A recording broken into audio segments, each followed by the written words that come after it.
Hey guys, this is Cadma here from Bitten Apple TV. I am here at a holiday pop-up from Function of Beauty, which celebrates individuality. So whether you're a curly girl, you got straight hair, wavy, coily, whatever you have, they're celebrating you.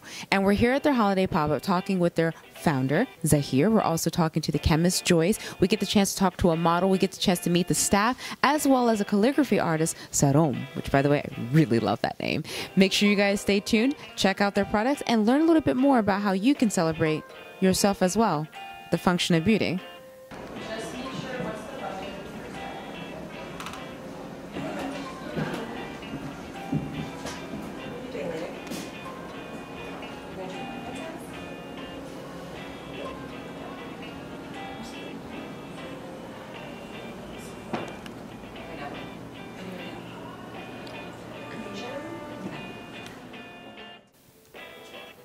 Hey guys, this is Cadma here from Bitten Apple TV. And again, we're here at the holiday pop-up for Function of Beauty. Now, we're here with not only a model, but an actual customer, much like myself, for Function of Beauty. And I had to talk to her because she's another curly girl, so I'm really excited. What I want to ask you is, what is it that you love the most about using Function of Beauty, kind of when you were making that transition using it? Well, for me, now that I'm like fully transitioned, which I'm very happy about, when I'm using especially the shampoo, it's like I literally feel the cleansing like through my fingers, and I don't, with other shampoos I kind of have to like use like more pumps, so you know, I know they say like use a dime size, you know, and that it doesn't help. I usually go like, yeah, oh my gosh, this is not enough. But when I use a shampoo, it's perfect. I do like a couple pumps and it really actually works as it says that it's gonna do, and that's what makes it more appealing, at least for me, and it makes me want to get it more and use it more because it's doing what it's saying it's gonna do and not necessarily doing what may look like it's cool. So saying like, yeah, you just use a dime size and it works, but then you actually have to use like 5 times as much as that.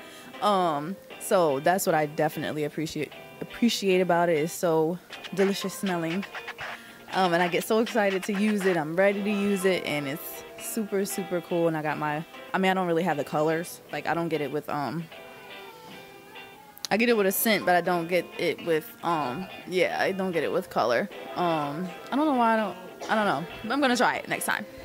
Well, I don't know if you're like me, but I only add the colors because I know I'm a little special, and I recognize the colors by what it is that I need. Okay, heat protection, curl definition, got it. Shampoo, conditioner. What's your favorite scent? Because I like the pineapple. That was the one that I love the most. The hibiscus. And it's so like fruity and passion fruity. It gives me just like tropical vibes, and I'm a tropical girl. I was raised in Puerto Rico, so I just love it. And I mean, I could go for like more like the eucalyptus, which is the pepperminty type of smell, which is definitely helps with the scalp with that tingling sensation, and just the smell opens up my nostrils, my pores a little bit. I know when I smell it, but haven't tried that yet. yeah, definitely. But hibiscus is for me. Okay. Now I have to try that one too. I have to just, you know what, I'm just gonna get all the flavors. I'm not gonna lie, it's really what I want. So now you're also a model as well. So how long have you been modeling? Surprisingly, seriously, only for about a year. Yeah, but I've done it sporadically over time since I was maybe like 14, but not taking it as seriously as I am now, which more opportunities are definitely opening now for me because I'm taking it more seriously. Also because you're gorgeous. I feel like someone should just mention that. Now, also for modeling, yeah, I do see that you have a couple of tattoos. I have tattoos as well. Do you find that using the tattoos and doing the modeling can be interesting, like I have as well?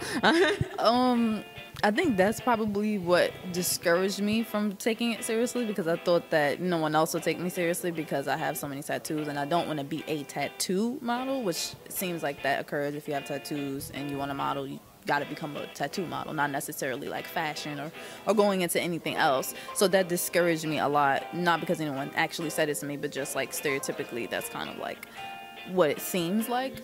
But then I was just like, you know what, whatever, it's, you know, YOLO, right? As people say. And I just went for it, and it actually went well. And my hair has a lot to do. It's definitely my gateway to a lot of different things. I don't want it to be the only thing that defines me, and it isn't, because I also dance, you know, and I model, and I, you know. What kind of dance? Hip hop. I cannot do hip hop. I've done ballet, tap, jazz. I can do pole dancing, which is strange. And then you put me in a hip hop and I look like a blanquita with rhythm. It's so terrible. Like, I don't know what happens. Everyone else on my mom's side of the family can do hip hop, and I'm the only one who's like, okay, and 1 and 2 and 3 and 4. Like, I just, nothing but shame. Hip hop is definitely my passion, and that's what I like teach now, and I definitely work with now today. But where do you teach? I teach in downtown Jersey City. Yep, and also at St. Peter's University in Jersey City, New Jersey. And that's where I came from today to be here. I came from Jersey City, but I'm not from Jersey City. I'm from Newark, New Jersey. But I started dancing when I was 9, and it wasn't hip hop because I actually wasn't really that well at hip hop for a while. Oh, there's hope for me. Yeah. But it was always like in my spirit. I just needed to like kind of unlock it.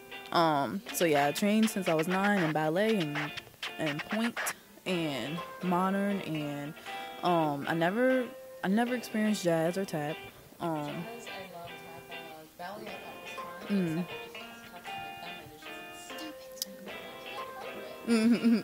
Yeah, and then eventually I got into like dance crew, and I danced in the Apollo, and then like I auditioned for like America's Got Talent, America's Best Dance Group, all different types of stuff. And then we have a real star here in front of you guys. I just want you guys to know, like, Poe, when you hear that name, you can be like, I saw her in Bitten Apple.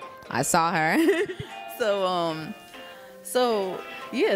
now I just kind of like do it. I freestyle. If you like go to my page, you'll see like all of my freestyling, a couple bit of me teaching, and then of course like all the different brands that I work with, me putting out my own projects. Definitely when it comes to, because my tattoos are definitely exposed. Not all of them, because I have a lot. Like I have a sleeve and you know and everything. So you're cuter by the minute. I want to keep you. Thank you. So one of the things you did mention earlier was you did a transition, and I grew up with my mom using the hot comb, straightening my hair, so I kind of just understood as that's what I'm supposed to do with my hair.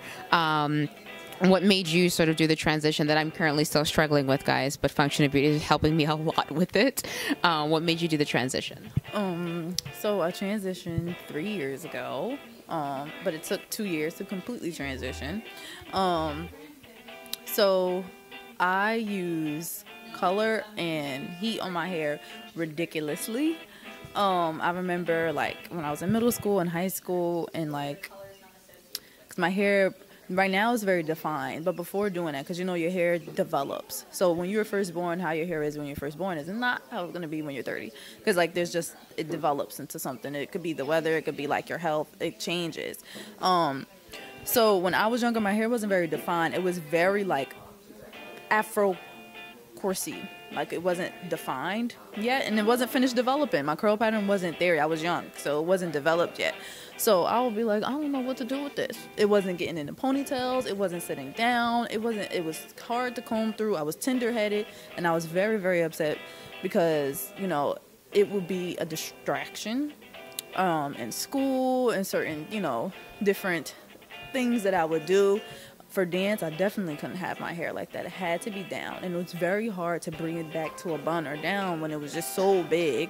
Then when it did, it would look like it wasn't. So it would be very like lumpy, you know, when you get the lumpiness. So it was very agitating. I think out of the aggravation, I wanted to do something to help control it.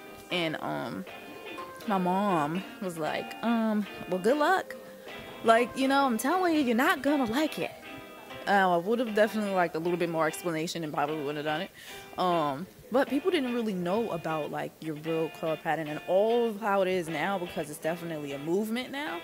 People didn't really know as much about natural hair then as they do now. And, you know, I guess we had to just go through that learning phase, but I started straightening it, and then I was like, well, I'm cute. So I was like, I'm cute with straight hair. I'm going to do this forever. So I started doing it, and when my hair was wet, it was curling, so I was fine. But then when it started to get wet, it wasn't curling. It was staying straight. And I was just like, But I didn't really care as much because I'm like, I don't want it to be curly anyway. Because I didn't really know the beauty of my hair and, like, the, you know, the culture behind it and, like, everything that's important when it comes to being natural and being Afro-Latina and being native, which is like my background. I didn't really know any of that, and I was also really young. So then I started getting playful with colors. I started to just do a lot of stuff. My hair was red and orange and brown and blue and gray and platinum. And I was just like, I'm cute. That was always the like, it's cute. So I was just like, but then I went to college and I was like, it was just so many different people, and it was just, I started to just learn a lot because I started to learn about my culture. I studied English and sociology, and I just learned a lot. And I was just like, you know what? I'm not going to do this anymore. I really want to see how my hair is. Even while I was transitioning, I thought my hair was going to look like something else, and it looks like nothing I thought it was going to look like, because I really needed to first get rid of everything that affected my curl pattern and how my hair looked. I thought I was going to probably have like 3A or 3B, which is like a more wavier than how it is now. But sometimes my hair could almost look like 4A, like, because it just depends on how it feels, it's like 3B, 3C, 4A, but I'm also a little upset that they came up with like a label, because now people think that they have to fit in that, like how I was saying to you earlier, like it's okay to have multiple curl patterns in your head. The middle of your head, the back of your head, the front of your head will not be the same curl pattern, which is fine. Even when it starts to grow out and then how it looks towards the end, it will change. It will not just be completely through. And of course, those who are mostly like that is still beautiful, but it's okay if it's not like fitting into the label. So yeah, and then after that, I started like, by mistake, inspiring people, not like on purpose. And then once I started seeing that I was like, you know what, people are right, and I'll just promote positivity and naturalism and veganism and vegetarianism and living a long healthy life and being like beautiful women. I'm a feminist, so that's what I do. Oh, no, I absolutely love that, because I'm still in the middle of the transition, and it took me a long time to actually start really learning how to take care of my curls, because all I remember is that hot comb from the stove. That's all I think of, and I'm like, maybe I just need to do it that way. So just out of curiosity, do you have any particular tips besides obviously using Function of Beauty? Do you have any other curly girl tips for the curly girls out there who are struggling or who are like me trying to discover what your head's supposed to look like? I would, like, what you put in your body is very, very important, how the outside of your body looks. And like, your body tells you when you need things, like when you're vitamin deficient or certain things, when your hair is dry, it needs to get washed. Like, your body tells you when to do it. So I think definitely number one is like to listen to it. So when you see that your hair or whatever needs something, you should probably listen to it, when it needs to be washed, because that's something that you have to learn over time, like what's the best products for you and how to use it and how often to use it and how much of it to use. You learn that. There's nothing really, I can't really tell everyone, that's something you learn on your own, because everyone's hair is different. It's like your DNA. No one, even with twins, no one's, fingerprint is the same. No one's hair is the same either. So I believe, that's definitely one. I do promote vegan and vegetarianism, so I do believe that you should put all those beautiful foods and colorful fruits and vegetables in your stomach so that it can show in your hair, because when I transitioned 5 years ago, it definitely affected my hair too, before I even started to transition, like physically. It's so important what you eat. And it can show, like, even how much your hair breaks off and stuff like that. It shows when you need certain things. So how you eat is important. Make sure you guys are eating correctly, and then as well get the Function of Beauty conditioners and shampoo, which, by the way, actually cleans your hair without overdoing it. So since you do modeling and you're out there, you're entertaining, we want to see, where can we find you dance and posing and showing off them sexy curls? Where can people find you? You can follow me on YouTube. Follow me on YouTube. It's okay. You can follow me on YouTube, subscribe, like, and comment. You can also find more about Poe. But where can we find you? On Instagram, it's _PoeMoney, so POE and then money, which is the same thing for Twitter, and it's the same thing for Depop. And then for YouTube, it's Frotorials. Okay, I'm gonna subscribe. I love that. Thank you so much.